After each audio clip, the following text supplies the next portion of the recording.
wabarakatuh. Selamat datang di channel YouTube Lorong Edukasiku. Alhamdulillah, hari ini kita bisa berjumpa secara virtual dalam keadaan sehat, meski kita masih dalam keadaan social distancing. Oke, dalam kesempatan kali ini kita akan membahas tentang molekul. Sebelumnya, mungkin kita ketahui bersama bahwa dalam kehidupan sehari-hari ada banyak benda yang ada di sekitar kita. Misalkan Anda tahu di sini ada stabilo, kemudian ada buku, kemudian juga ada flash disk. Kita ketahui bersama bahwa setiap benda-benda tersebut tentu saja terdiri dari molekul. Oke, baik. Pada kesempatan kali ini, molekul itu merupakan bagian dari materi fisika modern. Baik, sahabat Lorong Edukasiku, saya lanjutkan. Pada pembahasan tentang molekul, ada beberapa pokok poin yang perlu kita pelajari bersama. Dalam video pertama ini, kami akan membahas mengenai ikatan molekuler, perseroan elektron, dan ion molekuler H2+. Kemudian, untuk molekul hidrogen dan molekul kompleks, tingkat energi rotasional, tingkat energi vibrasional, dan spektrum elektronik molekul akan dijelaskan di video berikutnya. Tonton terus ya. Oke. Selanjutnya tentang molekul. Jadi, molekul merupakan sebuah grup atau bagian dari sebuah zat benda tertentu, di mana molekul itu merupakan gabungan dari beberapa atom atau unsur. Oke. Gaya listrik mengikat atom untuk membentuk molekul. Sebagai contoh, bisa Anda lihat di sini ada molekul hidrogen. Simbol kimianya adalah H2 yang terdiri dari 2 atom hidrogen. Contoh berikutnya yaitu tentang molekul air atau H2O. Terdiri dari berapa? Berarti terdiri dari 2 molekul hidrogen dan 1 molekul atom oksigen. Selanjutnya tentang jenis molekul. Jadi yang pertama ada molekul unsur. Apa itu molekul unsur? Yaitu gabungan dari 2 atau lebih atom atau unsur yang sejenis. Selanjutnya ada molekul senyawa, merupakan gabungan dari 2 atau lebih atom atau unsur yang berbeda jenis. Itu titik poinnya. Kalau molekul unsur 2 atau lebih atom yang sejenis, kalau molekul senyawa itu 2 atau lebih unsur yang berbeda jenisnya. Sebagai contoh bisa Anda lihat di layar. Di situ ada hidrogen disebutkan dengan H2, berarti molekul tersebut terdiri dari atom H dan atom H. Kemudian ada O2, ada CO2. Selanjutnya ada molekul senyawa dicontohkan oleh CH3COOH. Di situ adalah asam cuka. Kemudian ada NaOH, natrium hidroksida, dan ada NaCl. Berarti bisa Anda lihat di situ. NaCl berarti terdiri dari atom natrium dan atom klorin. Oke. Baik, sahabat Lorong Edukasiku, mari kita lanjutkan pembahasannya. Berikutnya adalah keseimbangan antar atom dapat dicapai dengan melepaskan dan menerima elektron, sehingga membuatnya menjadi berpasangan menjadi suatu molekul penyusun suatu senyawa. Kemudian, ikatan antar molekul itu ada 2 jenis, ada ikatan kovalen, ada ikatan ionik. Tapi nanti kita bisa juga lihat bahwasannya 2 buah atom tidak selalu membentuk ikatan, bisa juga berada dalam kondisi tidak berikatan. Mari kita bahas tentang ikatan kovalen. Ikatan kovalen merupakan ikatan kimia dengan pemakaian bersama elektron suatu unsur bersama unsur lainnya. Misalnya di sini ada H2, itu adalah contoh dari kovalen tunggal. Ada CO2 adalah kovalen rangkap 2 dan N2 adalah kovalen rangkap 3. Oke, baik sahabat Lorong Edukasiku, kita lanjutkan tentang jenis ikatan kovalen yang sudah saya singgung tadi, bahwa pasangan elektron ikatan di sini bisa Anda lihat ada atom Cl yang memiliki 7 elektron valensi. Kemudian ada Cl juga memiliki 7 elektron valensi. Agar mencapai kestabilan, maka 1 elektron Cl yang pertama akan berikatan dengan 1 elektron Cl yang kedua. Maka di daerah ini akan terbentuk pasangan elektron ikatan atau bisa kita istilahkan dengan PII. Kemudian sedangkan elektron yang lain yang tidak sedang berikatan dengan atom yang lain kita sebut dengan pasangan elektron bebas. Begitu juga untuk H, kita perhatikan ada H di sini, ada 1 elektron, kemudian H yang sebelah kanan juga ada 1 elektron. Ketika 1 elektron itu saling berikatan, maka akan membentuk ikatan kovalen, dan kita bisa simbolkan untuk H di sini seperti tangan ya. Berarti kita sebut dengan istilahnya tangan ikatan. Karena ada 1, maka untuk H itu merupakan ikatan kovalen tunggal. Ini ya lebih jelasnya. Selanjutnya untuk Cl2, ini juga contoh dari ikatan kovalen tunggal. Begitu juga dengan H2O. Perhatikan di sini, untuk O itu memiliki 6 elektron valensi. Sehingga agar mencapai kestabilan dengan unsur H, dia berikatan 1 elektron dengan H1, kemudian dengan H yang sebelah kanan juga 1 pasangan elektron ikatan, sehingga bisa disimbolkan seperti ini. H, kemudian ada 1 tangan ikatan, O, kemudian dan 1 tangan ikatan. Selanjutnya ikatan kovalen rangkap 2 adalah ikatan kovalen yang memiliki 2 pasangan elektron ikatan. Contohnya adalah di sini oksigen. Kita lihat kembali ada konfigurasi elektron untuk oksigen. Oksigen memiliki 8 nomor atom, maka bisa kita konfigurasikan menjadi 2,6. Kemudian atom karbon dengan 6 nomor atom bisa kita konfigurasikan menjadi 2,4. Untuk oksigen tadi sudah sempat saya bilang di situ bahwasanya ada 6 elektron valensi. Maka untuk mencapai kestabilan di situ butuh 2 elektron yang berikatan. Maka akan membentuk ikatan kovalen rangkap 2. Begitu juga untuk CO2 membutuhkan 2 ikatan kovalen atau 2 ikatan di antara elektronnya sehingga membentuk ikatan kovalen rangkap 2. Ini bisa Anda tuliskan O, ikatan kovalen rangkap 2, C, kemudian ikatan kovalen rangkap 2 dengan O. Selanjutnya adalah ikatan kovalen rangkap 3, yaitu ikatan kovalen yang memiliki 3 pasangan elektron ikatan. Contohnya adalah N2. Bisa Anda lihat N2 memiliki 5 elektron valensi. N2 yang sampingnya juga memiliki 5 elektron valensi, maka di situ agar mencapai kestabilan harus mengikat 3 elektron dari atom N yang lain. Maka dari hasil ikatan tersebut bisa kita lihat bersama bahwasannya atom N atau tadi membentuk molekul N2 itu merupakan jenis dari ikatan kovalen rangkap 3.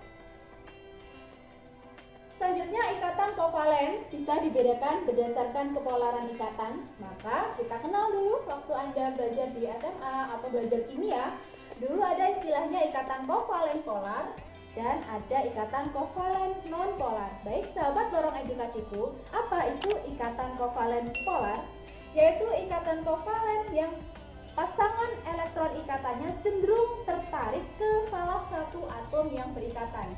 Kepolaran suatu ikatan kovalen ditentukan oleh keelektronegatifan suatu unsur. Senyawa kovalen polar biasanya terdiri dari atom-atom unsur yang beda keelektronegatifannya besar, mempunyai bentuk molekul asimetris, serta mempunyai momen dipol. Bagaimana? Kita lanjutkan ya. Ikatan kovalen nonpolar. Apa itu ikatan nonpolar? Yaitu ikatan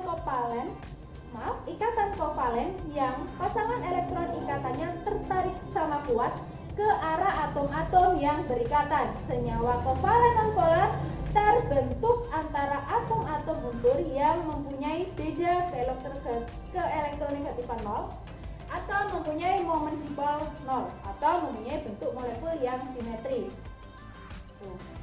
Selanjutnya ada ikatan kovalen koordinasi. Apa itu ikatan kovalen koordinasi? Adalah ikatan kovalen yang terjadi karena pasangan elektron yang dipakai bersama berasal dari salah satu atom yang berikatan. Sebutan lain untuk ikatan kovalen koordinasi adalah ikatan kovalen koordinat. Jenis ikatan kovalen koordinat dapat terjadi antara suatu atom yang mempunyai pasangan elektron bebas dan sudah mencapai konfigurasi oktet. Mana konfigurasi oktet masih ingat? Ada 8 ya. Dengan atom lain yang membutuhkan 2 elektron dan belum mencapai konfigurasi oktet tersebut. Ini bisa saya contohkan. Ikatan kovalen koordinasi terdapat pada molekul SO3 ya. Kita tahu bersama untuk atom S di situ memiliki 16 nomor atom dengan konfigurasi 286. Oksigen mempunyai 8 nomor atom, maka 2,6. Selanjutnya, tadi S-nya ada 1 dan dengan 6 elektron valensi. O-nya ada 3 dengan masing-masing memiliki 6 elektron valensi. Selanjutnya, tadi kan penggunaan pasangan elektron secara bersamaan ya. Maka di situ ikatan kovalen koordinasi bisa Anda lihat di sini. Oh, ada penggunaannya. Ikatan kovalen koordinasi. Artinya di sini S menyumbangkan elektronnya pada O, 2, 2 dan 2. Sehingga untuk simbol ikatan kovalen koordinasi itu menggunakan simbol anak panah. Tanda anak panah menyatakan sumber pasangan elektron yang dipakai bersama. Ini kan sumbernya dari atom sulfur ya, maka S berarah ke O, S-nya berarah ke O. Nah, seperti itu ya. Baik, saya lanjutkan sahabat Torong Edukasiku. Selanjutnya tadi ada ikatan ionik. Apa yang dimaksud dengan ikatan ionik itu? Ikatan ionik merupakan ikatan kimia yang melibatkan gaya elektrostatis. Elektron dilepaskan oleh suatu unsur dan diterima oleh unsur yang lain, sehingga mencapai keadaan stabil. Ikatan ionik terdapat pada senyawa apa saja? Ada NaCl, CaCl2, Na2O, dan CaO. Banyak ya yang lain, saya rasa. Saya contohkan di sini, kenapa disebut dengan ikatan ionik? Contohnya CaCl2, maka di sini terdiri dari satu kation Ca2+, dan 2 anion Cl-. Ini tadi yang sempat saya bilang, selain membentuk ikatan, ternyata ada kemungkinan bahwa suatu molekul itu tidak terbentuk ikatan di antara atom-atomnya. Bagaimana hal tersebut bisa terjadi? Jika struktur elektron kedua atom saling bertumpangan. Artinya adalah elektron membentuk sistem tunggal dan menurut prinsip eksklusi tidak terdapat dua elektron dalam sistem semacam itu yang berada dalam keadaan kuantum yang sama. Kemudian jadi beberapa elektron yang berinteraksi akan dipaksa naik ke tingkat energi yang lebih tinggi dibandingkan ketika atom itu terpisah, sehingga sistemnya berenergi lebih besar dari sebelumnya sehingga menjadi tidak stabil. Bisa Anda bayangkan mungkin ya, Anda bayangkan elektron itu bertebaran saling menjauh untuk menghindari sistem semacam itu. Akibatnya apa? Maka di dalamnya itu akan menimbulkan suatu gaya tolak menolak di antara inti tersebut. Maka dalam kondisi tersebut tidak akan terbentuk ikatan molekul.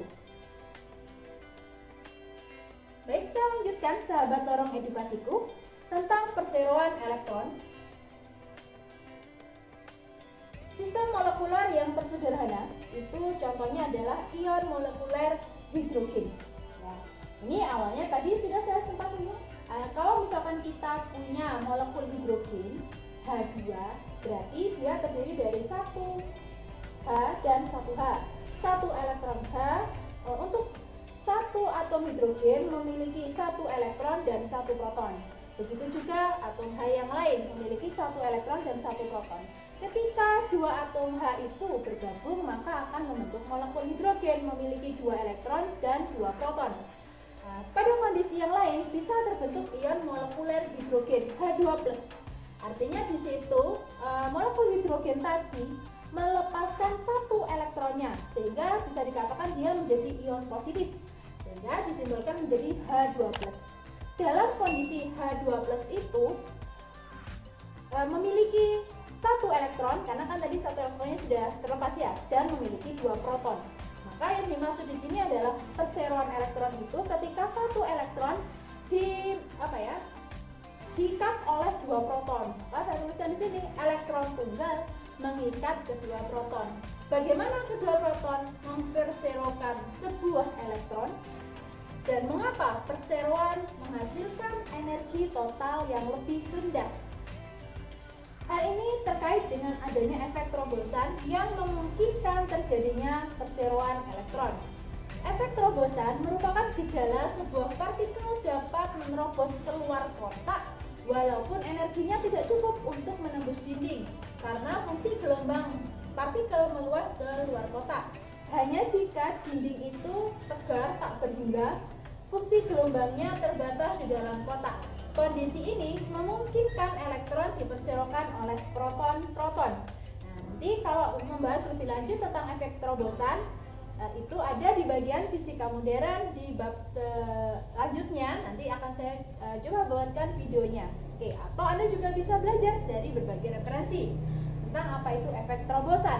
Baik, terkait dengan gambar ini tadi sudah saya sampaikan. Di sini adalah contoh penggambaran bagaimana posisi elektron itu. Jadi atau peluangnya ya. Jadi di sini ada proton A, ada proton B. Tadi kan saya sampaikan ada 2 proton dalam ion molekuler hidrogen.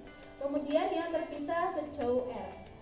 Maka di sini ada warna pink, ini menunjukkan energi total elektron. Dan ketika elektron ini misalkan tadi disebut sumur atau kotak ya, di dalamnya ini ada elektron, maka di situ adalah peluang di mana elektron ditemukan.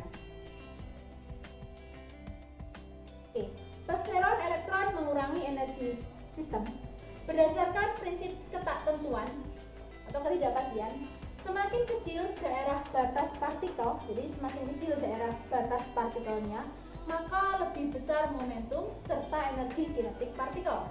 Sebuah elektron yang diperserokan oleh 2 proton kurang keterbatasannya dibandingkan dengan elektron yang dimiliki oleh sebuah proton, sehingga energi kinetiknya lebih kecil. Energi total elektron dalam H2+ lebih sedikit dibandingkan dengan elektron dalam kondisi sendiri-sendiri, H plus H2+. Jika gaya tolak-menolak proton-proton dalam H2+ tidak terlalu besar, H2+ itu dalam kondisi stabil. Ya. Jadi makna dari perseroan elektron itu di mana elektron tunggal itu tadi diperserokan oleh 2 proton. Hal ini terjadi pada kondisi ion molekuler hidrogen. Lanjut, kita belajar tentang ion molekuler hidrogen. Ikatan memerlukan agar terjadi suatu ikatan bakal memerlukan fungsi gelombang yang simetrik. Sifatnya apa saja di situ? Ada di sini adalah fungsi gelombang yang dekat dengan proton harus sangat mirip atau fungsi gelombang 1s dari atom hidrogen. Jadi berada dalam keadaan dasar. 1s itu kan ketika atomnya atau elektronnya berada dalam keadaan dasar yang memiliki energi negatif 13,6 elektron volt. Fungsi gelombang 1s yang mengelilingi A, jadi ada fungsi gelombang 1s yang mengelilingi A disebut dengan fungsi gelombang A atau si A simbolnya. Fungsi gelombang 1s yang mengelilingi B disebut si B, misalkan seperti itu ya. Kemudian fungsi gelombang C jika R-nya sama dengan 0, berarti tadi ada 2 gelombang jaraknya 0 atau mendekati 0, bisa dibilang seperti itu, yaitu bila kedua proton dibayangkan tergabung. Tadi kan protonnya ada 2 ya, yang di ion molekul hidrogen kita bayangkan protonnya sangat dekat dan mungkin bisa dikatakan dia bergabung, berarti kan R-nya di situ sama dengan 0. Hal ini situasinya sama dengan ion helium plus, karena sekarang elektron bergerak di bawah pengaruh inti tunggal yang muatannya plus 2e. Nah, ini adalah gambar kontur untuk kemungkinan ditemukannya elektron. Ya. Gambar 1 ini adalah untuk fungsi gelombangnya simetrik. Gambar 1 ini ya, nih. Pertama bisa Anda lihat di gambar A dan B. Gambar A itu menunjukkan fungsi gelombang A tadi yang ada di posisi A. Nah, Anda lihat arahnya ke atas, gitu aja untuk memudahkan. Gambar yang kedua arahnya juga ke atas, berarti itu fungsi gelombangnya simetrik. Oke, arahnya sama gitu ya. Kemudian ketika A dan B pada gambar ini saling berdekatan pada jarak R, maka bisa Anda lihat seperti terbentuk satu gelombang ya fungsinya.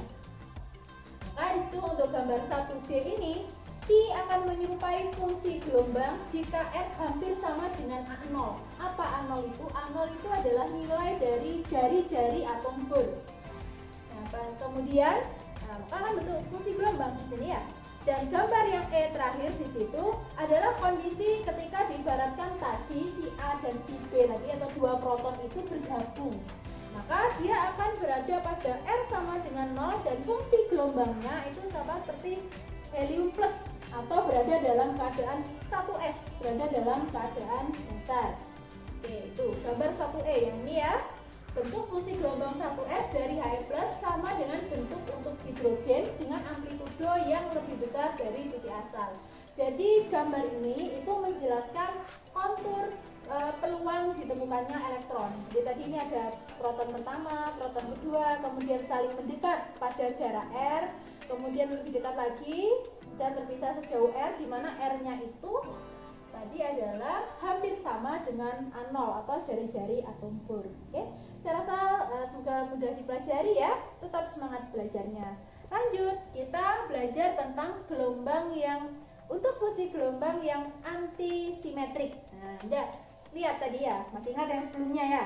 Yang sebelumnya itu tadi kan Anda lihat arahnya sama-sama ke atas, bisa dikatakan sebagai fungsi gelombang yang simetrik. Kemudian kalau yang ini fungsi gelombangnya antisimetrik. Nih, kombinasi antisimetrik dari fungsi gelombang A dan fungsi gelombang B. Ini arah ke atas, arah ke bawah ya. Terdapat simpul dengan C sama dengan 0. Jadi ketika dia didekatkan, oh ternyata tidak mau berdekatan ya. Nah, ini artinya di sini simpul fungsi gelombangnya sama dengan 0. Dengan begitu bisa Anda lihat. Nah, maka untuk fungsi gelombang antisimetrik, ketika R-nya dibayangkan dia bergabung atau protonnya tadi bergabung, maka memiliki R sama dengan 0. Fungsi gelombangnya itu memiliki sifat seperti fungsi gelombang He+, tapi dia berada dalam kondisi 2P, jadi tidak berada dalam kondisi dasar. Tapi kalau simetrik tadi kan berada pada kondisi dasar atau 1s, kalau ini berada dalam kondisi 2P. Oke. Dari situ maka bisa Anda lihat berkurangnya peluang untuk mendapatkan elektron antara kedua proton, sehingga hasilnya adalah gaya tolak menolak. Nah, kalau ada gaya tolak menolak di dalamnya, maka tentu saja ikatan tidak akan terbentuk. Jadi ini penjelasan dari tadi yang atom ketika dua buah atom itu tadi tidak terbentuk ikatan atau tidak terbentuk ikatan molekul. Selanjutnya ini adalah hubungan antara besarnya energi pada jarak pisah sejauh r untuk helium ya, untuk molekul hidrogen. Ya, ion molekuler hidrogen. Jadi ini tentang besarnya energi pada jarak pisah sejauh r untuk ion molekuler hidrogen. Bisa Anda lihat di sini ada grafik ya. Sumbu tegak ini menunjukkan energi atau sumbu Y, sumbu X-nya menunjukkan nuclear separation atau bisa kita kenal dengan istilahnya jari-jarinya ya atau radius. Oke, yang pertama kita lihat untuk energi potensial proton UP atau bisa ditulis juga dengan VP. Ini di bahasan sebelumnya sudah kita bahas ya. VP di situ sama dengan E kuadrat dibagi dengan 4pi epsilon 0R.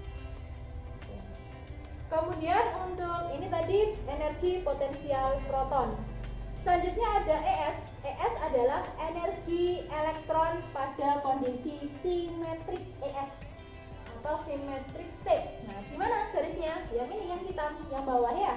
Yang bawah ini menunjukkan elektron energi atau energi elektron pada keadaan simetrik. Berapa besarnya di sini? Kalau ada baca referensi di situ besarnya adalah negatif 54,4 elektron volt. Nah, ini ada tegangan energi potensial, kemudian di sini ada energi elektron. Selanjutnya dikenal dengan ada istilah energi total ya, ES, energi total dalam keadaan simetrik.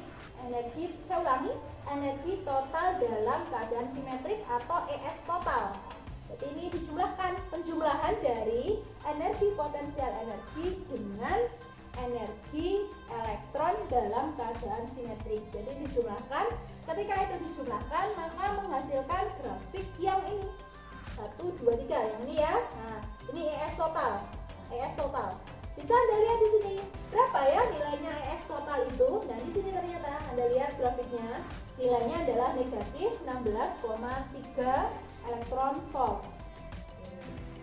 Bisa dipahami ya sampai sini. Itu tadi adalah bagaimana menentukan energi elektron dalam kondisi simetrik.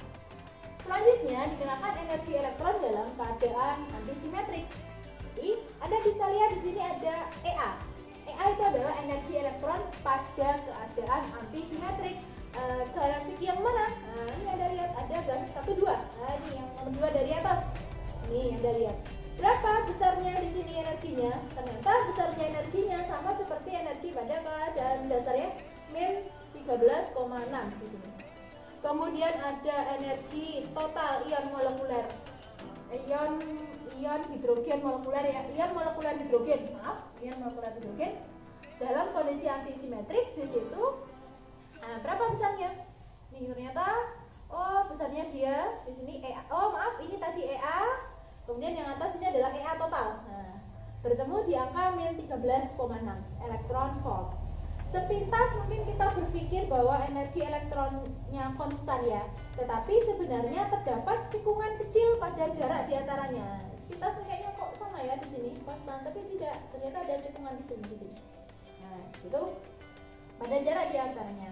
Namun cekungan ini tidak cukup untuk membentuk minimum dalam kurva energi total untuk keadaan antisimetrik.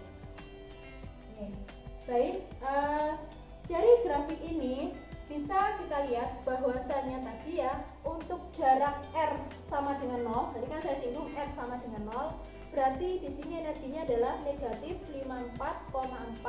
Itu adalah energi elektron pada keadaan simetrik. Oke, kemudian pada saat R sama dengan 0, nilainya adalah nilai energinya negatif 13,6 elektron volt untuk energi elektron pada keadaan antisimetrik. Ya, sehingga sampai mendekati R, mendekati tak? Enggak. Oke, itu ya pembahasan kita hari ini tentang molekul, di mana tadi saya jelaskan tentang jenis-jenis ikatan molekul, kemudian tentang perseroan elektron, dan juga tentang ion molekuler hidrogen disimbolkan dengan H12. Semoga bermanfaat dan selamat belajar. Ini ada quote yang saya kutip, menuntut ilmu itu wajib bagi setiap muslim. Demikian yang bisa saya sampaikan, semoga bermanfaat. Saksikan video kami di lorong edukasiku berikutnya ya. Oke, agar kami lebih semangat lagi untuk men-sharing video-video tentang materi-materi atau yang lainnya. Ingat untuk subscribe ya. Kemudian saya ucapkan terima kasih. Lorong edukasiku berbagi untuk menginspirasimu. Wassalamualaikum